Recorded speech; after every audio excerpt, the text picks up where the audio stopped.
شب عروسیم بود. صدای دف، لباس سفید، خنده زنهای فامیل، همه چی مثل رویا بود.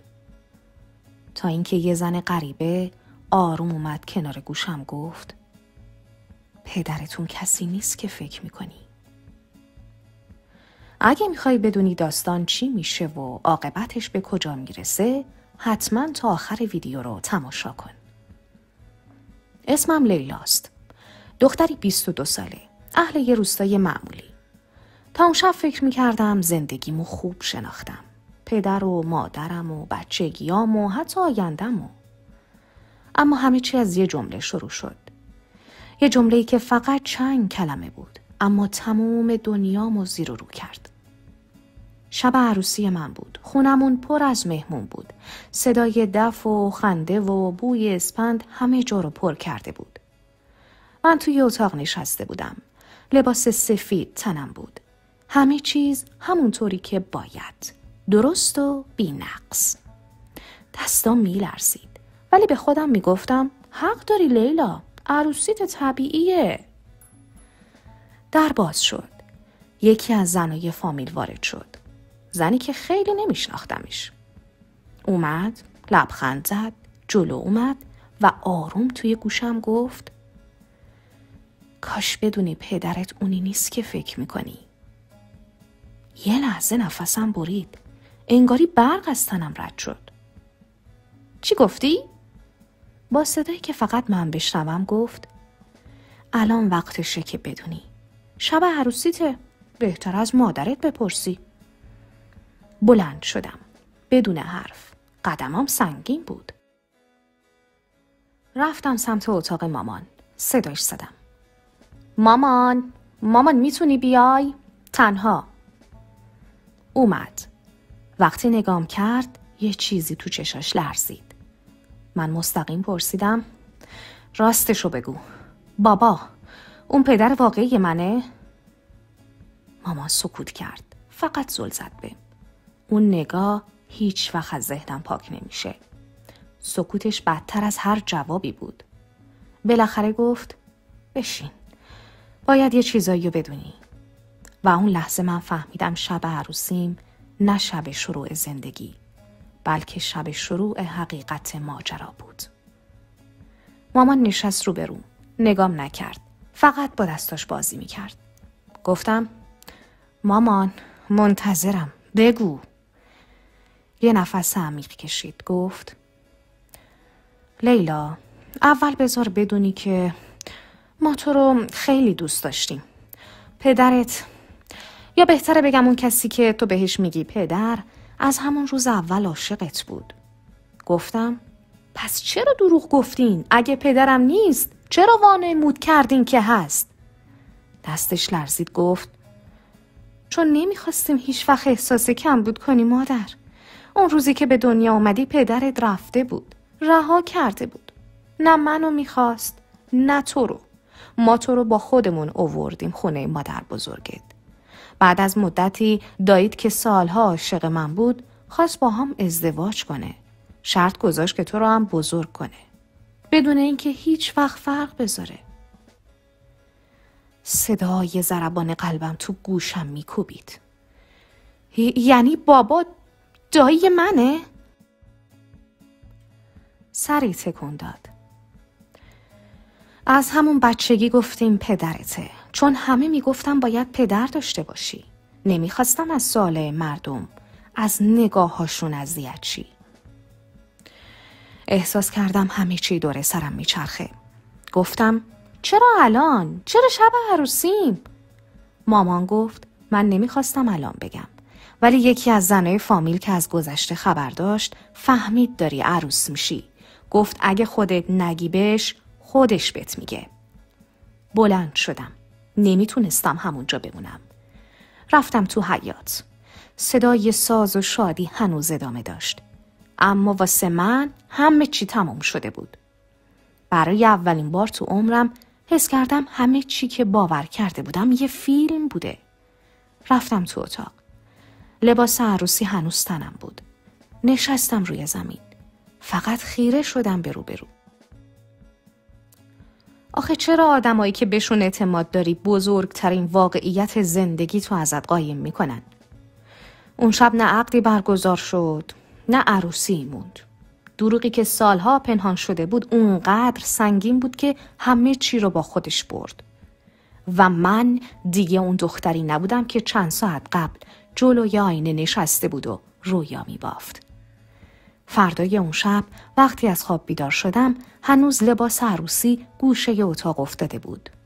نگاش نمی کردم. دیگه واسم معنی نداشت. مامان در اتاق آروم باز کرد. بدون اینکه چیزی بگه نشست گوشه فرش.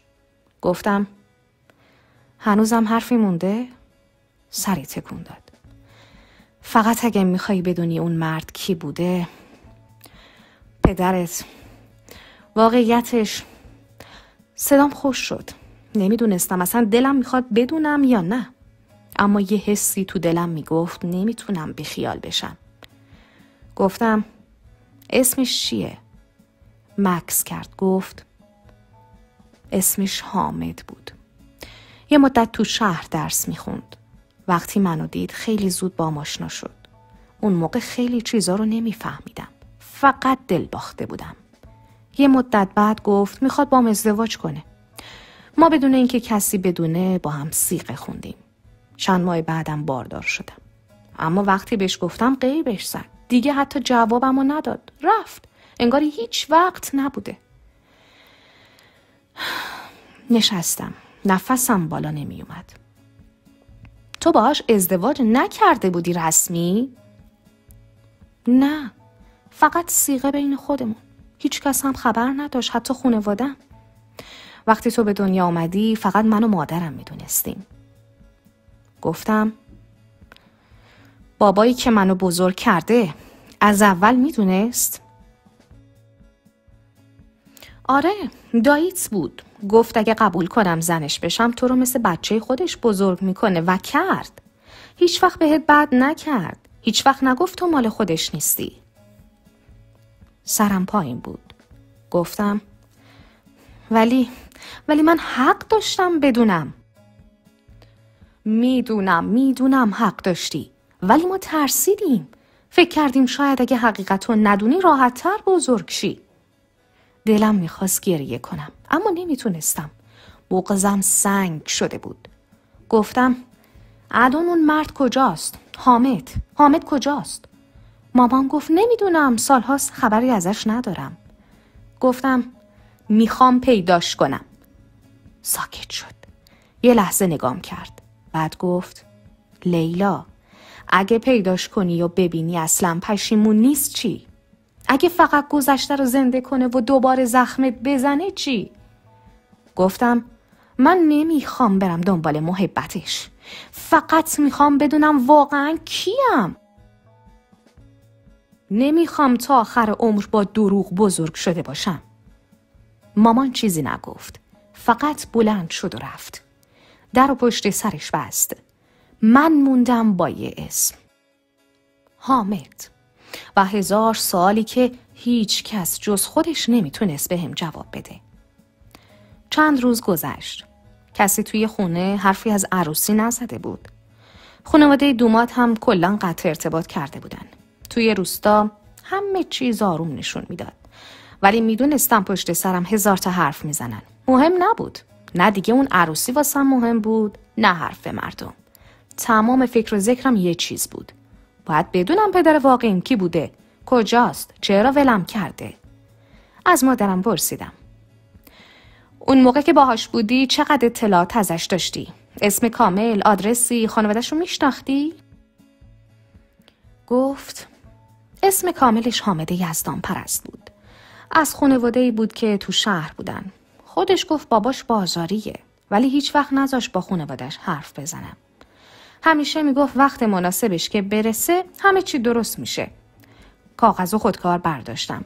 نوشتم حامد یزدان پرست، پدر احتمالی. از مادرم پرسیدم عکس داری از اون دوران؟ گفت آره یه دونه. قایمش کرده بودم. نمیخواستم کسی ببینه. یه آلبوم کوچیک آورد. یه عکس پاره شده که دوباره با چسب برق چسبونده بود. تو عکس مردی بود با پیراهن 4 خونه، موهای پرپشت، ریش نازک. دستشو انداخته بود دور مادرم، ولی جای اون قسمت پاره شده بود. اون عکس تنها تصویری بود که ازش داشتم. رفتم سراغ اینترنت. گوشی مامان قدیمی بود، ولی تونستم یه لپتاپ از دختر خالم قرض بگیرم. اسمشو تو گوگل زدم، حامد یزدان پرست. صدها نتیجه اومد، ولی کدومش میتونست اون باشه؟ دنبال سن حدودی، شهر مورد اشاره، شغل یا هر سر نخی بودم.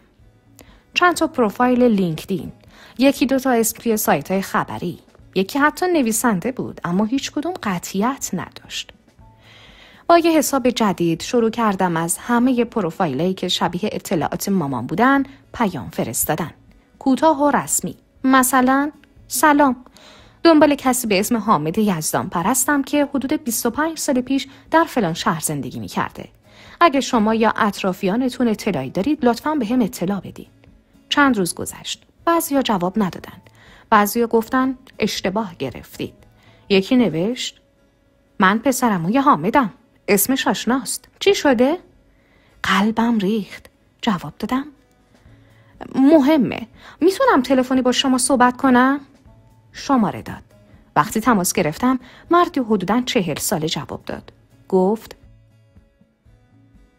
شما دنبال حامد یزدان پرستین؟ از اقوامن؟ نفس عمیقی کشیدم. نه، من احتمال میدم که اون پدر واقعیم باشه. سکوت کرد. چند ثانیه بعد گفت اسم شما چیه؟ لیلا. مادر شما کیه؟ اسمش؟ اسم مامانمو گفتم. چند لحظه مکس. خب پس احتمالا شما همون دختری هستی که خیلی سال پیش ازش حرف می زدن. یعنی چی؟ ازم خبر داشتن؟ ببین این یه بحث جدیه. من نمیتونم الان چیزی بگم، ولی یه چیزی بگم که آماده باشی. حامد هنوز زنده است. وقتی شنیدم که زنده است نمیدونستم باید خوشحال بشم یا بترسم. فقط چند ثانیه ساکت موندم. صدام در نمی اومد. اون مرد گفت ببین لیلا خانم، من نمیدونم دقیقاً چی بین مادرتون و حامد گذشته، ولی اگه واقعاً همون کسی هستی که فکر میکنم خب وقتشه یه سری چیزا گفته بشه. پرسیدم میتونم با خودش حرف بزنم؟ گفت اون الان تو همدان زندگی میکنه. یه مدت خارج از ایران بود ولی برگشته. گوشیشو من ندارم ولی یه آدرس محل کارشو میتونم بهت بدم. 2 هفته پیش دیدمش. هنوز همون آدم گوشگیر رو بی حرفه. اما یه چیزی بگم، اون هیچ وقت راجع به دختر یا ازدواج چیزی نگفت. نمیدونستم این خوبه یا بد. اینکه حتی به من فکرم نکرده بود یا اینکه شاید اصلا قبول نکنه که پدرمه. آدرس رو گرفتم. یه دفتر مهندسی قدیمی تو همدان. با خودم گفتم یا الان میرم یا هیچ وقت نمیفهمم که کیم. مامان وقتی شنید دارم میرم فقط گفت من همراهت نمیام. اون بخش از زندگی منه که دیگه تموم شده. گفتم ولی برای من تازه شروع شده. قطار گرفتم. صبح زود رسیدم همدان. با استرس زیاد رفتم سمت اون دفتر. یه ساختمون ساده با یه تابلو کم رنگ. دفتر طراحی یزدان پرست. در زدم. یه مرد میان سال با موهای جوگندمی در رو باز کرد. اول نشناختمش. ولی چشماش، اون چشما رو تو عکس دیده بودم. گفتم سلام، آقای یزدان پرست؟ با احتیاط گفت بله. گفتم من لیلا، دختر پروانه، همون زنی که 22 سال پیش باهاش بودین. لحظه‌ای ساکت شد. اخمش عمیق شد. گفت شما چی گفتی؟ تکرار کردم. چند ثانیه فقط نگام کرد. بعد برگشت. در و نیمه باز گذاشت. گفت بیا تو. رفتم. نشستیم. دفتر پر کاغذ و نقشه بود. یه لیوان آب برام آورد. خودش هم نشست. گفت تو دختر اون پروانه ای؟ سرمو تکون دادم. آره، و احتمالاً دختر شمام هستم. نفس عمیق کشید. گفت من هیچ وقت نمیخواستم پدر بشم، ولی شدین. بعدم ول کردین و رفتین. چیزی نگفت. نگاهش خالی بود، مثل کسی که سالهاست فرار کرده ولی حالا گوشه دیوار گیر افتاده. چرا رفتین؟ چرا هیچ وقت سراغم نیومدین؟ چرا انکار کردین؟ گفت چون ترسیده بودم، چون خانواده‌ام مخالف بودن، چون هیچ وقت جرأت نداشتم مسئولیت بپذیرم. گفتم الان چی؟ حاضری قبول کنی پدرمی؟ سکوت کرد، اما بعد آروم گفت نمیدونم لیلا، نمیدونم چی بگم. اون جمله برای من از همه چی دردناکتر بود. من روبروی مردی نشسته بودم که پدرم بود، ولی هیچ حسی نداشت. نه بغض، نه خوشحالی، نه حتی شرم. فقط یه جور خالی بودن. گفتم میدونی من چند سال با عکس یه آدم اشتباهی بزرگ شدم؟ فکر کردم بابامونیه که منو دوست داره. برام کفش میخره، غذامو بهم میده. ولی یه زن تو شب عروسیم اومد و همه چی رو ریخت به هم. حرفی نزد. ادامه دادم من نیومدم که ازت محبت بخوام، نیومدم که بگی دخترم، فقط اومدم بدونم چرا. آروم گفت من آدم ترسویی بودم. اون موقع که مادرت گفت بارداره من وحشت کردم. خانواده‌ام مذهبی بودن، من بهش قول داده بودم، ولی هیچ وقت نمیتونستم اون قولو توی خونه عملی کنم. فرار کردم، ساده ترین راه. پرسیدم بعدش چی؟ دیگه هیچ وقت بهش فکر نکردی؟ به من؟ یه لحظه مکث کرد و گفت فکر کردم شاید اون بچه هیچ وقت به دنیا نیاد. دلم ریخت. یعنی آرزوت این بود که من هیچ موقع به دنیا نیام؟ چیزی نگفت. نگاهش رو دزدید. گفتم خوبه بدونی به دنیا آمدم. بزرگ شدم. دانشگاه رفتم. با مامان و مردی که فکر میکردم پدرم زندگی کردم. فکر میکنی کم بود نداشتم؟ هر بار که بهش میگفتم بابا، الان میفهمم داشتم به یه نفر اشتباهی میگفتم. ولی اون دست کم منو ول نکرد. گفت اون آدم از من مردتر بود. گفتم بوده و هست. سکوت کرد. گفتم یه چیزی بگم. من این همه راهو نیومدم که نفرت بریزم. فقط اومدم ببینم اون آدمی که باعث شد هویتم دروغ باشه هنوز هست یا نیست. بلند شدم. گفتم دیگه نمیخوام باهات حرف بزنم، ولی اگه یه روزی خواستی بدونی اون دختری که رها کردی چطوری بزرگ شد، من اینجام.